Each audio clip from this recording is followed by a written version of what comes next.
Vous savez que le tourisme est un secteur extrêmement important. C'est 30% du PIB mondial. C'est 1,8 milliard de touristes visés à l'horizon 2030. Donc cela veut dire dès demain. Et le Sénégal, naturellement, devra se positionner clairement sur ce marché de 1,8 milliard de touristes. Dans quel segment notre pays va se positionner, mais également quel marché. Et pour le faire, nous aurons besoin justement dans cette stratégie, c'est la raison pour laquelle j'avais convoqué les services, nous aurons besoin principalement de trois grandes idées, de trois grandes pistes de travaux. Tout d'abord, c'est évaluer, mais également analyser les capacités des marchés émetteurs.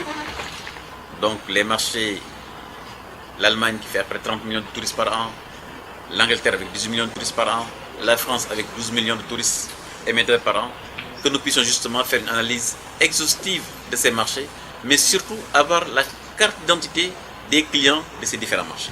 Ça, c'est la première étape. C'est ça qui nous permettra justement de pouvoir identifier ces marchés cibles et adopter notre démarche commerciale de conquête de ces marchés. Pour certains, nous allons reconquérir des parts de marché perdues, d'autres, nous allons créer de nouveaux parts de marché. Le deuxième élément sur lequel nous allons nous appuyer, c'est notre offre. Une offre compétitive dans des segments sur lesquels le Sénégal a un très grand potentiel. Si nous prenons, comme ça a été dit tout à l'heure, le tourisme culturel, sur lequel le Sénégal a des atouts très importants. Mais également le tourisme écologique, avec le parc de Nyokolokoba, mais c'est également avec le parc de Djoudj, c'est aussi les chutes de Denifelo. Donc nous avons une offre dans le segment culturel, dans le segment écologique, dans le segment balnéaire, nous avons une offre extrêmement intéressante et diversifiée. Mais aussi Dakar, qui est la capitale, qui a une offre touristique, mais qui est insuffisamment mise en valeur.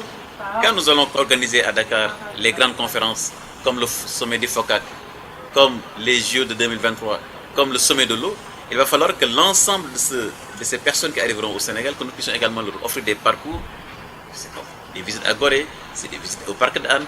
Donc ce package qui sera offert doit également être construit dans cette stratégie pour que notre capitale Dakar puisse également être positionnée comme étant une destination touristique de premier rang mondial. Mais aussi, troisième élément qui est important, c'est la qualité. Nous devons aligner l'ensemble de nos prestations touristiques au niveau des normes de qualité internationale mondiale. Puisque les clients que nous avons sont des clients qui sont à travers le monde. Donc, qui ont l'habitude de voyager et qui ont l'habitude justement de voir dans les pays où ils vont des normes extrêmement élevées.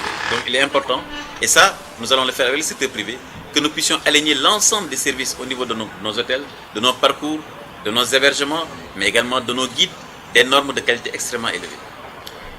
Je dois d'ailleurs dire que j'ai reçu la semaine dernière la commission classement des risques hôteliers, et cette commission, justement, dans les prochaines semaines, nous fera donc un rapport pour que dans les meilleurs délais, que nous puissions classer nos hôtels, comme ça se fait dans tous les grands pays touristiques au monde.